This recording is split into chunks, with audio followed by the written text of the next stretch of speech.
Another beautiful day for golf. I'm with PGA Pro Jeff Bender, and we're at Buckskin Golf Course. Jeff, tell me about it. So we've made the West Richland loop. We've done Horn Rapids. That was a couple times ago. We just did West Richland, and now we're at Buckskin. And another storied golf course, part of the Markham family. Boy, lots of great golfers have come from here. If you look up the name and the heritage, it's amazing. So I get to show you around here today, and boy, another beautiful, Tri-City weather, beautiful for golf. Beautiful. Let's go tee up. Good ball.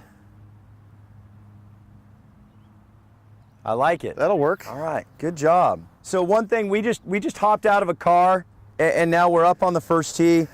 And so, boy, you know, Jason did a great job. He just did a few stretches. Anything you want to do, anything that you can kind of help to just separate the body just a little bit.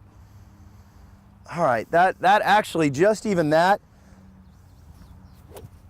makes that first swing feel better.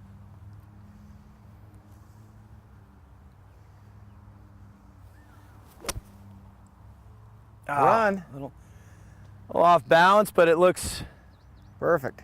Like we're good. We're okay. We're putting. All right, here's my original ball. We might try another ball, but there's a few ways to get on the green from here, right, Jeff?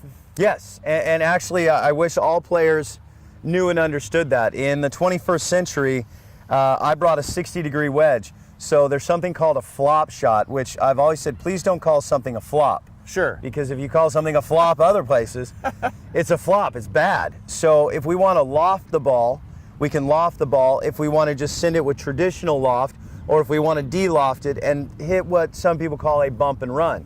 So from here, you see the green goes up a little bit. So yeah, Jace, you've always been really good with a pitching wedge. This is what you always pull.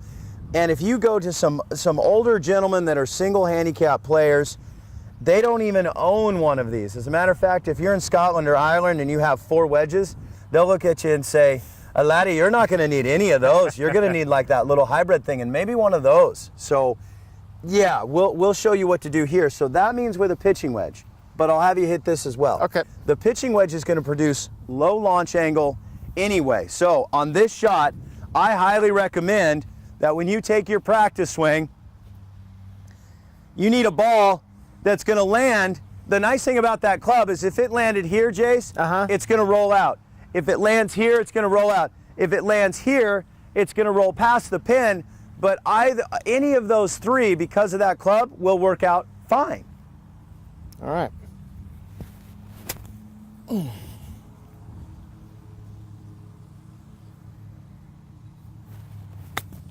Oh. Okay, sit. And so it's fine. Yeah. It worked out fine. And because of how you produce loft, in Jason's swing, when he gets to here in the swing, it doesn't move forward and kind of load in. It'll hit here and go back, so you'll add loft. And you do it really well. So make the same move, don't do anything different, and use a 60-degree wedge. Because in theory, you just hit a club with 48 degrees, now you're hitting a club with 60. It'll go higher on its own. Okay, so it goes higher, shorter. I need you to hit one more. Okay. Okay, so hit it a little harder. Hit it a little harder. I've never hit these very well. Hit it a little harder. You do exactly, treat it like a pitching wedge and just swing harder.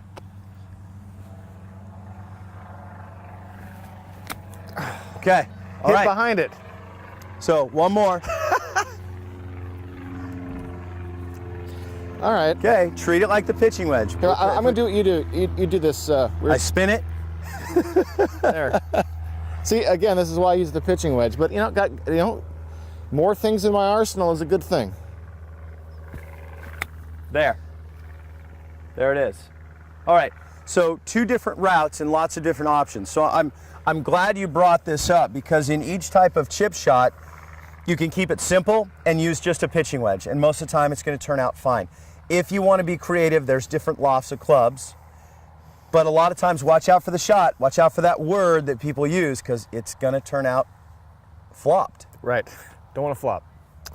All right, we got our drivers out. Par 4, number 2. And Jeff, everything you've taught me, Let's see if we can get it in where I got to keep my right hand steady. Steady. Right. Towards the hole. Towards the hole. And tee it up high. Of course. Give it up. Good ball. Oh, wow. Is that what's called a natural hook? That's what's called a slice. Okay. I don't have much loft, so my plan is to gun it with a 3-iron. What say you? Okay. Perfect. Actually, really, really good. Most people wouldn't ever dream of doing that and hitting something low below the canopy. And so what I was going to show Jason is here's kind of an old school one where this is an 8-iron and I'm going to set it down and lean on it like this. And so that's how this club will actually launch. This is old school. Oh, wow. But you see that 8-iron is going to go right up into here. I'm using actually the loft, setting on the ground and tilting, and it'll show you what the club will launch at. So with a 3-iron, you were exactly right, because my fear as a caddy for you would be, man, whatever you do, you've got to hit it below this canopy of the tree. So a 3-iron will do it. Oh, look at this guy. Look at this guy. It died. Where'd it go? All right, Jeff and I are on the final hole that we're going to be playing on Buckskin, and what a beautiful course. I'm hitting with my driver again, so I had a major slice. How do I cut down on that slice? All right, you ready, sir? Okay. So here's what it's going to feel like. We're going to do that, and we're going to do that, and then you can tilt your head back this way a little bit. There, and you're going to hit balls like that. And if we have this on camera, yeah, but on camera, wait till you see this. See, because a picture's worth 1,000 words. So take a practice swing like that. Okay. Good, and just trust it. I hit way behind it. Yeah, Hold on. Let's That's trust. well. Good. Bang. There it is. Wow. Okay. I hit right over that tree. But did you, okay, so for the viewers, if you hear some of his complaining, I warned you it's going to be very straitjackety. Yeah. And I could hear you wanting to yell at me like, Bender, this is really, oh wait, he said it was going to be, it confines the power because it squares the shoulders.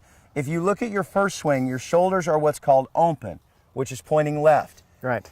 To start to square the shoulders, or what I even did is close the shoulders 2 degrees. Off of closed shoulders, the machine in your hands will turn the ball the other way. It's just a pain in the butt. Well, best drive I've ever had with a driver. So far.